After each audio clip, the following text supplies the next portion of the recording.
વડોદરામાં વરસાદને કારણે પરશુરામ ભઠ્ઠા અને સયાજીગંજમાં પાણી ભરાઈ જતા સ્થાનિક રહીશો ત્રાહિમામ પોકારી ઉઠ્યા છે। સંસ્કારી નગરી વડોદરામાં તાજેતરમાં પડેલા ભારે વરસાદને કારણે શહેરના અનેક નીચાણવાળા વિસ્તારોમાં પાણી ભરાઈ જવાની ગંભીર સમસ્યા સર્જાઈ છે। ખાસ કરીને પરશુરામ ભઠ્ઠા અને સયાજીગંજ જેવા મુખ્ય વિસ્તારોમાં રસ્તાઓ પર જળબંબાકારની સ્થિતિ જોવા મળી રહી છે, જેને કારણે સ્થાનિક રહીશો અને વેપારીઓ ભારે પરેશાની ભોગવી રહ્યા છે। આશ્ચર્યની વાત તો એ છે કે વરસાદ અટકી ગયા અને કલાકો વીતી ગયા હોવા છતાં પણ રસ્તાઓ પરથી પાણી ઓસરવાનું નામ લેતા નથી। પાણીનો યોગ્ય નિકાલ ન થવાને કારણે વાહન ચાલકો અને રાહદારીઓને અવરજવર કરવામાં ભારે મુશ્કેલીઓનો સામનો કરવો પડી રહ્યો છે। દ્વિચક્રી વાહનો બંધ પડી જવા અને પાણીમાં ખાડા ન દેખાવાને કારણે અકસ્માતનો ભય પણ સતત તોડાતો રહે છે। વર્ષોથી ચોમાસા દરમિયાન સર્જાતી આ એક જ પ્રકારની સમસ્યાથી કંટાળેલા સ્થાનિક લોકોમાં પાલિકા તંત્ર સામે ભારે રોષ જોવા મળી રહ્યો છે। રહીશોનો આક્ષેપ છે કે પ્રી મોન્સૂન કામગીરી માત્ર કાગળ પર જ રહી ગઈ છે। સ્થાનિકોએ વહીવટીતંત્ર સામે આક્રોશ વ્યક્ત કરતા માંગ કરી છે કે ડ્રેનેજ લાઇનોની યોગ્ય સફાઈ કરવામાં આવે અને આ કાયમી સમસ્યામાંથી તેમને તાત્કાલિક રાહત અપાવવા માટે નક્કર કાર્યવાહી કરવામાં આવે।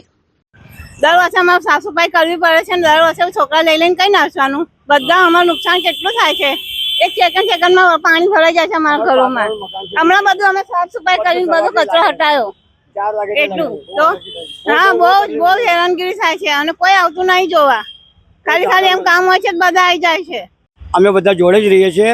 દર વર્ષે પાણી પડે છે, અમારે અહીં પાણી ભરાઈ જાય છે, પાણીનો કોઈ નિકાલ થતો નથી અને અહીંયા કોઈ પણ તંત્ર કોઈ પણ જો આવતો નથી અને મુશ્કેલીનો સામનો અમને કરવો પડે છે।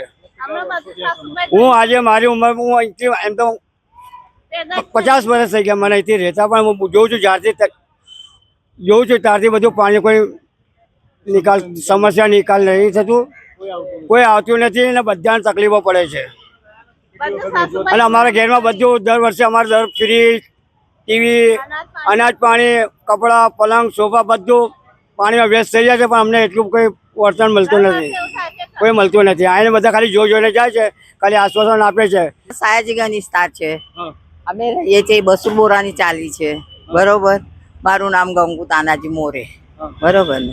હવે આ પાણી જે આવે છે ને, જરાક વરસાદ પડે છે ને એટલે તરત પાણી ભરાઈ જાય છે, એટલે એવું ભરાઈ જાય છે ઠેઠ ઘરમાં સુધી જાય છે, એટલું નુકસાન થાય છે। એટલે શું ઇલાજ? કેટલા વર્ષથી આ સમસ્યા? આ જ્યારથી વરસાદ પડે ત્યારથી વર્ષોથી જ છે। અમને જયારે મોટી રેલ આવી હતી ને ત્યારે ઠેઠ પતરા સુધી પાણી હતું। હા, પછી અમે નાના છોકરા લઈને કઈ જઈએ, પાણી આવે તાત્કાલિક પાણી આવી જાય છે એટલે નીકળવાની બી મુશ્કેલ થઈ જાય છે। અનાજ છે એ બધું છે।